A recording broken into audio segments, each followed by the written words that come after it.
For sure, you made the good decision to keep your dial here on Joy 99.7 FM. Welcome to the Joy Business Report. Coming up this morning, Ghana's High Commissioner to the UK discloses Finance Ministry has made progress towards settlement of $140 million Trafigura debt. Insistent threats to seize Ghana's properties in London have not affected the country's operations. Also coming up, rating agency Fitch predicts an increase in the Bank of Ghana's foreign reserves to $7.7 billion by 2025, as it says another round of domestic debt exchange program unlikely to occur. And Ghana to contribute 24 million tons of carbon credit transactions to support climate fight by 2030. Details coming up.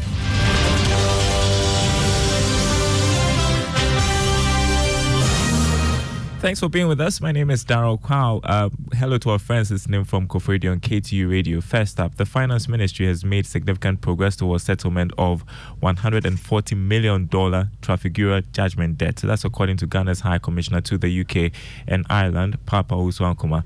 It's coming after the Singaporean commodity trading firm moved to seize one of Ghana's commercial properties and possibly other assets in London to defray the debts.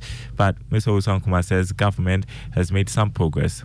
The assurance I can give you as High Commissioner is that whatever has happened has not affected the work of the High Commission or the services we render to Ghanaians, except that, well, it would be better if it had not happened. Yeah. I mean, yes. So business is going on, diplomatic engagement is going on. Normal.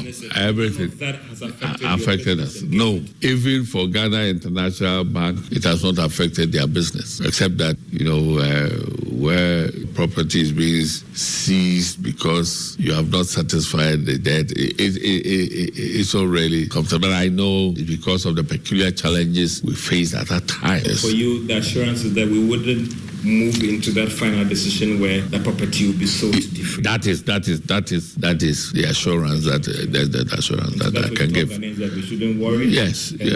Actions have been taken. Oh yes. That was Ghana's High Commissioner to the UK and Ireland, Papa Usuankuma, speaking on PM Express Business Edition from London, which will air tonight at 9 on the Joy News channel. Don't miss it. Rating agency Fitch is predicting an increase in the Bank of Ghana's foreign reserves to $7.7 billion in 2025 from $4.4 billion in 2022. This will put the import cover on months of current external payments to 3 months. Here's more in this Business Desk report. The rating agency said non-payment of interest on selected external debt pending a restructuring and a marked reduction in merchandise imports will contribute to an expected current account surplus of 1.1% in relation to the size of the economy in 2023, compared with a 2.1% deficit in 2022. It also forecasts the current account to remain in surplus in 2024 and 2025.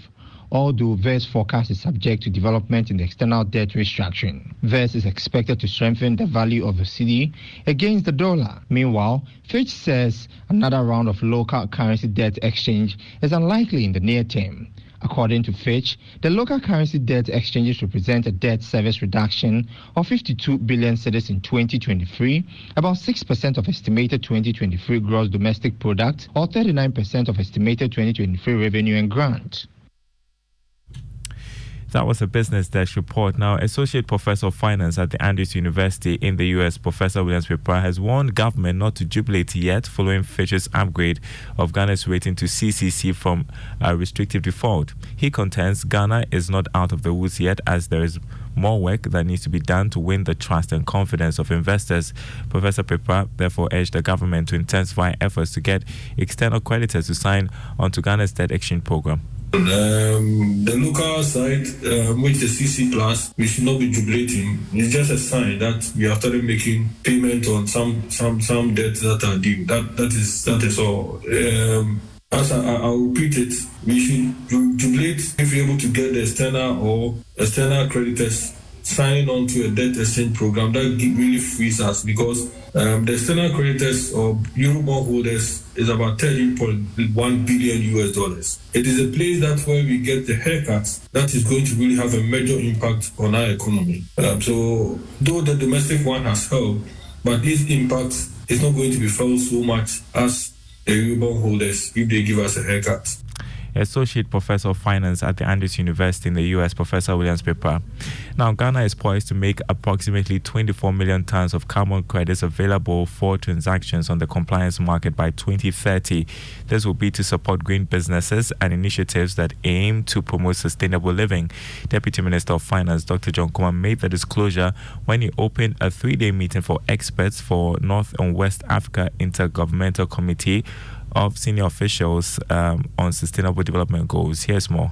The 3-day conference by the United Nations Economic Commission for Africa will deliberate on structural food and energy challenges on the continent and explore opportunities for value chains to accelerate the attainment of the sustainable development goals. According to Deputy Minister for Finance, Dr. John Kumah, this contribution of about 24 million tons carbon credit transaction underscores the government's dedication to reducing carbon emissions and mitigating the impact of climate change.